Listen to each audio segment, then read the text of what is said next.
This video is sponsored by Skillshare. The first 1,000 people to use the link in the description will get a 1-month free trial of Skillshare. There's one thing that this home has in common with this one, and this one, and this one. And that's that they're all illegal to build throughout most of the United States.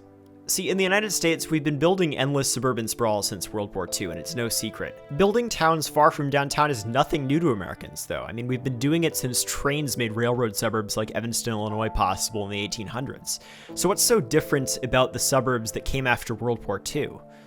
There are a couple things, but one of them is single-family zoning. In post-war suburbs, the vast majority of lots are zoned to only allow one home to be built on them. In Seattle, for example, 69% of residential lots are zoned to only allow one home on them. They're zoned single family. And single family zoning makes it nearly impossible for neighborhoods to be walkable and support frequent transit service, because they're just too dispersed and they aren't densely populated enough at all. But there's a rapidly rising demand for walkable neighborhoods. People are realizing that living in disconnected and boring, lifeless often, suburbs, where you have to drive everywhere without a choice, can be really boring. 53% of Americans in 2017 preferred walkability over having a larger house, and that's in a nation that prides itself on its big homes and the American dream. People's minds are changing. They're realizing that suburbia might not necessarily be for them. When you bring up increasing residential density in a conversation, though, especially here in California, people get really defensive. They're afraid that you want to fill their neighborhood with lifeless glass high-rises. To be clear, high-rises don't necessarily have to be lifeless, and we definitely need them to solve the housing crisis. But unless an area is a massive transit node that really needs to be upzoned, they don't necessarily need to go next to single-family homes. There is a solution that can increase housing supply to solve the housing crisis, and also preserve neighborhood character at the same time. Missing middle housing is a concept that was coined by Dan Perolic of Opticos Design in Berkeley. Dan identified a gap in the housing stock of the United States, a gap between single-family homes and high-rises. He called this missing middle housing. When American cities banned people from building more than one home on their suburban lots, they still zoned for high-rises in downtown areas. So ingrained in the minds of Americans is a false dichotomy between living in this single-family home and this apartment building. But there's an option in between, and I think you're really going to like it. There are actually many options in between, not just one, and that's the point of the movement to build missing middle housing. There's so many different types and scales of homes that fall outside of what we made legal to build in the United States in the post-war years. There is no one-size-fits-all approach to housing. We all have different needs and desires, but strict zoning codes have removed choice from the equation. Opticos Design lists a bunch of examples of missing middle housing in technical terms, and you can check that out in the link in the description. On a basic level, you can think of it as anything between the density of a single-family home and a small apartment building. So at the bottom end of the hierarchy is the humble duplex. Even a cute little duplex like this is banned almost everywhere in most American cities, because it isn't single-family. Then there are triplexes and fourplexes, and often buildings at this density still don't even look any denser than a single-family home.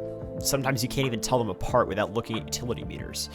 There are even multiplexes with over 4 units in them, and they're a great housing type that can fit a lot of people onto a single lot without looking like much, and they're considered missing middle housing. And then you've got courtyard buildings, which LA has a lot of, but they've also been illegal to build since single-family zoning. Related to this, one of my favorite housing types, and one of the least known housing types, is the cottage court. So you might be asking, what is this? Well, basically, it's a bunch of cottages or bungalows facing each other with a courtyard in the middle. And they're absolutely beautiful, really cute, and I would really love to live in one. I just wish they were legal, but they're not whenever you've got single-family zoning. You've also got townhouses, they're considered missing middle housing. And then you've got live-work units, which are basically homes that have shops attached to them. Live-work units that serve as storefronts, like a coffee shop, for example, are just a great way to add a walkable destination to a neighborhood. One thing you'll notice about all these housing types is they look totally compatible with less dense single-family neighborhoods. And that's the point. Missing middle housing is designed to be compatible with any neighborhood it's in. It's hidden density. It can make neighborhoods more walkable and affordable without affecting neighborhoods' character. It makes them more affordable because units are often smaller and cheaper to build than single-family homes. Places that are going through a housing crisis need to legalize missing middle housing in single-family neighborhoods, and it's really not negotiable. They're not going to solve the crises without building more housing. There are tons of other things that we're going to need to do, like, for example, subsidizing affordable housing. Really important, but we need to build a lot of housing as well, and I think legalizing missing middle housing is a really important tool in the toolbox of states that are facing a massive housing crisis. The story isn't really over though, because there's still a lot of people who are opposed to people even building duplexes in their neighborhood. Most people opposed to legalizing missing middle housing say it would ruin their neighborhood character. But it should be clear by now that we can upzone neighborhoods to allow fourplexes, cottage courts, even townhouses, without changing neighborhood character much at all. 48% of all car trips in the United States are shorter than 3 miles, and 20% are under 1 mile. But this doesn't have to be the case. Right now, though, so many people live in car-dependent suburbia where they don't even have a choice to walk or bike places. If we're serious about solving the climate crisis, we need to address one of its largest causes, which is automotive transportation. Really importantly, missing middle housing could be the difference between having fast and reliable transit service and having totally unusable transit. Berkeley, California is the perfect example. It's filled with missing middle housing from years past when streetcars were how people got around. It's a beautifully diverse housing stock, and it's also got really reliable AC transit bus service that runs less than 15-minute frequencies on some lines. There's no other way to put it though. AC Transit wouldn't be able to operate sub 15-minute frequencies on lines in Berkeley if Berkeley was zoned single family. Look at AC Transit service further north in Richmond. In single family neighborhoods towards the hills, it's operating buses every hour, which makes them totally unusable. States including California and Oregon, and some cities like Minneapolis and Berkeley have finally decided to end single-family zoning. California's SB 9 went into effect at the beginning of the year, and it'll be interesting to see what types of housing people build and how much it impacts supply and affordability. Single-family zoning is an outdated concept that's divided our cities, it's made them less livable, and it's made our country almost entirely car-dependent. It's finally time, though, to allow missing middle housing to be built so that people of all income levels have a choice of where they want to live and what kind of home they want to live in.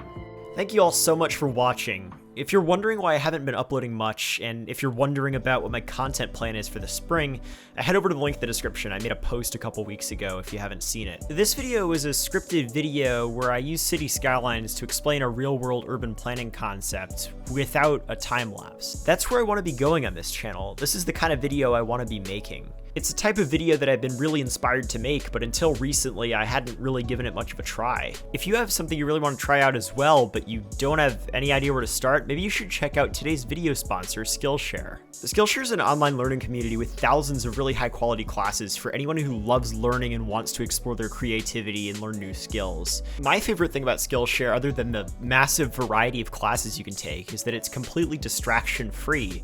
All of the classes are really high quality and you don't have to sift through the noise on YouTube or Google trying to find instructions on how to learn Illustrator or how to learn photography or really any skill you want to learn. What initially brought me to Skillshare was wanting to refine my productivity system. So I took Thomas Frank's class called Mastering Productivity, and it was really helpful.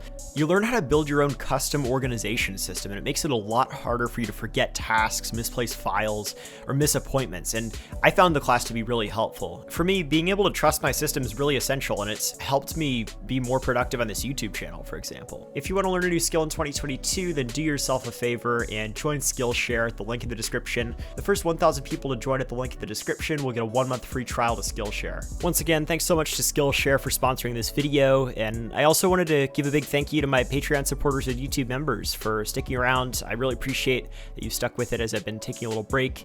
It really means the world. And I also wanted to give a quick shout out to some patrons, some of whom are new.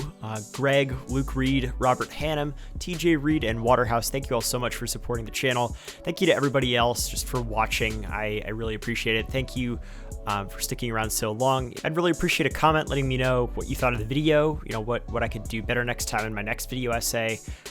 Really appreciate your feedback. I do read it. I didn't read all of the 1,500 comments in the last video, but that's a whole different story. You can follow me on Twitter. You can join the Discord to stay up to date. Those are both in the description. Lots of fun. But that's it. Thank you all so much for watching to the end, and I'll see you next time.